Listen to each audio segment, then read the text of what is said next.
तो आज मैं आपको एक अनोखी रहस्यमय कहानी सुनाऊंगा। अगर आप चैनल पर नए हैं तो अभी सब्सक्राइब कर ले, क्योंकि यह मेरा दूसरा नया चैनल है।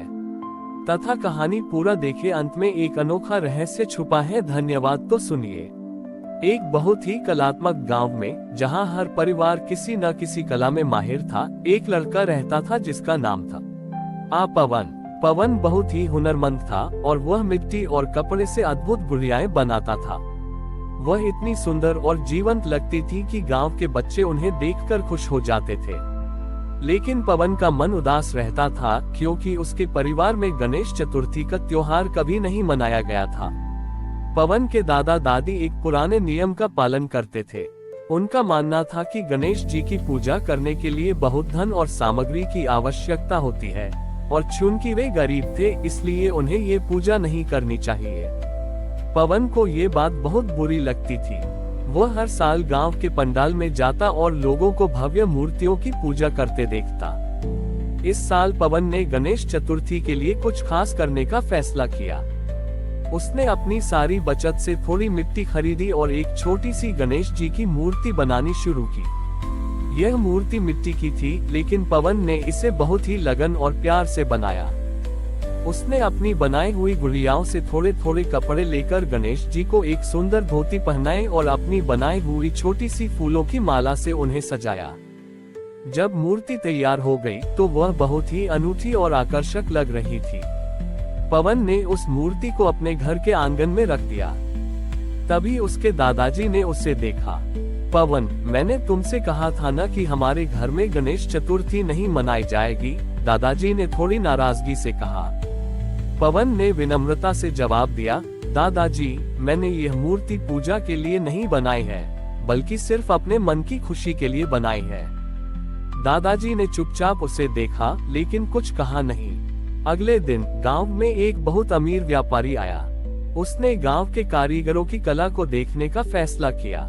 वह पंडाल में गया, जहां सोने और चांदी की मूर्तियां रखी थीं, लेकिन उसे कोई भी मूर्ति खास नहीं लगी। वह घूमते घूमते पवन के घर के पास पहुंचा और उसने पवन के आंगन में रखी गुड़ियाओं को देखा। वह उनकी कला से बहुत प्रभावित हुआ।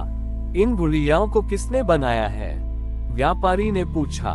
पवन के दादाजी ने पवन की तरफ इशारा किया। व्यापारी ने पवन से कहा, मैं तुम्हारी कला से बहुत प्रभावित हूँ।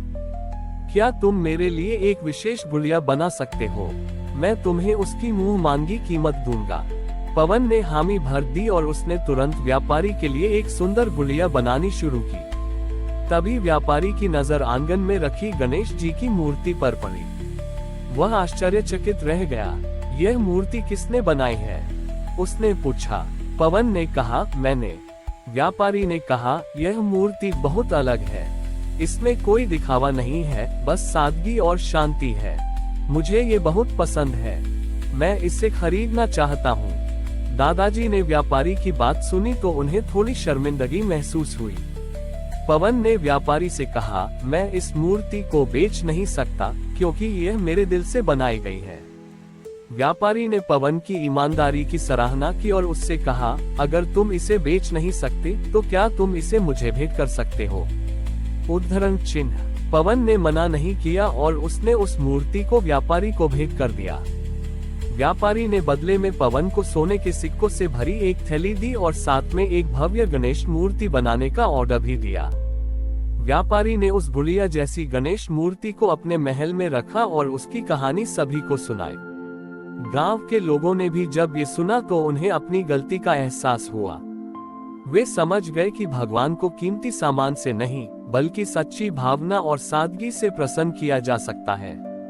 पवन के दादाजी को भी अपनी सोच पर पछतावा हुआ और उन्होंने उस दिन से अपने घर में गणेश जी की पूजा करने का फैसला किया।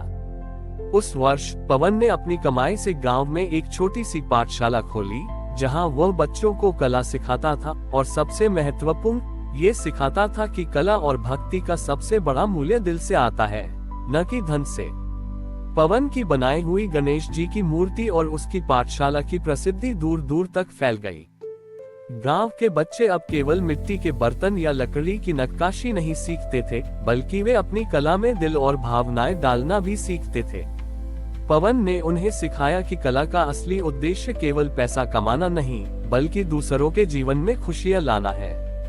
एक बार गांव में एक महामारी फैल गई। कई लोग बीमार पड़ गए और उनके पास न तो दवाइयां थीं और न ही खाने का सामान। गांव के अमीर लोगों ने भी मदद करने से इनकार कर दिया, क्योंकि उन्हें डर था कि कहीं वे भी बीमार न पड़ जाएं। गांव में निराशा का माहौल था। पवन ने अपने दादाजी से कहा, दादाजी, इस गांव ने हमें बहुत कुछ दिया है। अब समय है कि हम भी इनकी मदद करें। पवन के दादाजी ने सोचा और कहा, ठीक है, लेकिन हम क्या कर सकते हैं? हमारे पास इतना पैसा नहीं है कि हम दवाइयाँ खरीद सकें। उद्धरण चिन्ह। पवन ने कहा, हमारे पास हमारी कला है। पवन और उसके दादाजी ने मिलकर एक अभियान शुरू किया। पवन ने अपनी बनाई हुई सभी गुड़ियाएं और मूर्तियां एक जगह इकट्ठा की। उसने गांव के बच्चों से भी अपनी बनाई हुई चीजें लाने को कहा। बच्चों ने खुशी खुशी अपनी गुड़ियाएं और खिलौने वहां रख दिए। फिर पवन ने अपनी सबसे खूबसूरत गुड़िया, जिसे उसने बहुत मेहनत से बनाया था, उसे एक पेटी में रखकर गांव के बाहर एक संदेश के साथ रख दिया। संदेश में लिखा था, ये कलाकृति उन लोगों के लिए है जो हमारे गांव की मदद करना चाहते हैं। उद्धरण चिन्ह। कुछ दिनों बाद उसी रास्ते से एक विद्वान और दयालु राजा गुजरा। राजा ने उस पेटी को देखा और उसे खोलकर पढ़ा। जब उसने पवन की बनाई हुई गुड़िया देखी तो वह उसकी कला से बहुत प्रभावित हुआ। उसने गांव में महामारी के बारे में सुना तो उसका दिल पसीज गया। राजा ने तुरंत अपने सैनिकों को आदेश दिया कि गांव वालों के लिए भोजन, दवाइयां और पानी का प्रबंध किया जाए। राजा ने खुद गांव में आकर सभी बीमार लोगों की सेवा की और उनके लिए एक बड़ा चिकित्सा शिविर लगवाया। जब गांव वाले ठीक हो गए तो उन्होंने राजा का धन्यवाद किया। राजा ने कहा, मुझे धन्यवाद मत दीजिए, धन्यवाद तो पवन को दीजिए। उसकी परोपकारी कला ने ही मुझे यहाँ तक पहुँचाया है। पवन की गुड़िया ने, जिसमें उसकी मेहनत और दया की भावना थी, एक पूरे गांव को बचा लिया था। गणेश चतुर्थी का त्योहार पास था। गांव के लोगों ने फैसला किया कि वे इस बार कोई महंगी मूर्ति नहीं खरीदेंगे। उन्होंने मिलकर मिट्टी से एक गणेश जी की मूर्ति बनाई और उसे पवन की बनाई हुई गुड़ियाओं से सजाया। उस वर्ष गणेश चतुर्थी का उत्सव केवल पूजा का नहीं, बल्कि सामुदायिक सेवा और करुणा का उत्सव बन गया। पवन ने अपनी कला के माध्यम से गांव वालों को सिखाया कि जब हम अपनी कला का उपयोग दूसरों की मदद के लिए करते हैं तो वही सबसे बड़ी पूजा होती है। महामारी खत्म होने के बाद गांव में एक नई शुरुआत हुई। लोगों ने मिलकर अपनी बनाई हुई कलाकृतियों को बेचना शुरू किया और उस पैसे से एक सामुदायिक कोष बनाया। इस कोष का उपयोग गांव में किसी भी जरूरत के समय किया जाता था, चाहे वह किसी की बीमारी हो या किसी गरीब परिवार की शादी। पवन और उसके दादाजी अब गांव के सबसे सम्मानित व्यक्ति बन चुके थे। एक दिन राजा ने पवन को अपने दरबार में बुलाया और कहा, पवन, तुम्हारी कला और दयालुता ने मुझे बहुत प्रभावित किया है। मैं चाहता हूँ कि तुम हमारे राज्य की राजधानी में आकर एक बड़ी कार्यशाला चलाओ, जहां तुम अपनी कला को और भी लोगों तक पहुंचा सको।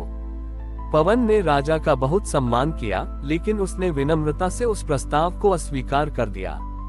महाराज, आपका प्रस्ताव मेरे लिए बहुत बड़ा सम्मान है, लेकिन मेरी कला की जड़ें मेरे गांव में हैं।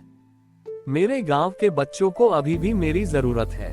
मैं उन्हें ये सिखाना चाहता हूँ कि असली धन पैसा नहीं, बल्कि हमारी कला और दूसरों के प्रति हमारी सेवा है। उद्धरण चिन्ह। राजा ने पवन की बात समझी और कहा, तुम सही कहते हो पवन। तुम्हारी कला केवल गुड़िया बनाने तक सीमित नहीं है, बल्कि यह लोगों के दिलों को जोड़ने का काम करती है। राजा ने पवन को एक बड़ा सम्मान दिया और उसके गांव को एक कला और सेवा गांव के रूप में घोषित किया। पवन ने अपनी पूरी जिंदगी अपने गांव में रहकर कला और सेवा का काम किया। उसने न केवल बच्चों को गुड़िया बनाना सिखाया, बल्कि उन्हें ईमानदारी, दया और परोपकार के भी पाठ पढ़ाए।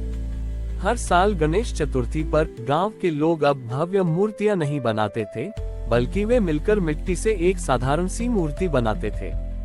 इस मूर्ति को गांव में हुए अच्छे कामों से सजाया जाता था, जैसे किसी गरीब की मदद करना या किसी बीमार व्यक्ति की सेवा करना। पवन बूढ़ा हो चला था, लेकिन उसके हाथों में वही जादू और दिल में वही प्यार था। एक दिन जब वह अपनी कार्यशाला में बैठा था तो उसने एक गुड़िया बनाई।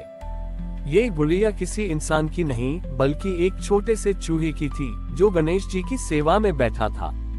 उसने उस गुड़िया में अपनी सारी जिंदगी का सार डाल दिया था कि कैसे एक छोटा सा प्रयास भी अगर सच्ची भावना से किया जाए तो वह दुनिया को बदल सकता है।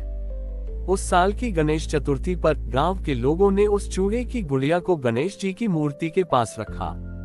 वह गुड़िया नहीं थी बल्कि करुणा, सेवा और निस्वार्थता का प्रतीक थी। पवन ने अपने जीवन से यह साबित कर दिया कि सबसे बड़ी पूजा मंदिर में नहीं बल्कि हमारे कर्मों में होती है और सबसे बड़ा भगवान वही है जो दूसरों के जीवन में खुशियां लाता है। हमारी और भी आध्यात्मिक एवं अनोखी कहानियां देखने के लिए हमारे चैनल पर जाएं तथा धार्मिक एवं पौराणिक अनोखी कहानियां हमारे चैनल पर है। कृपया जाके देखें तथा हमारे चैनल को सब्सक्राइब करके रखें और वीडियो लाइक जरूर करें। धन्यवाद।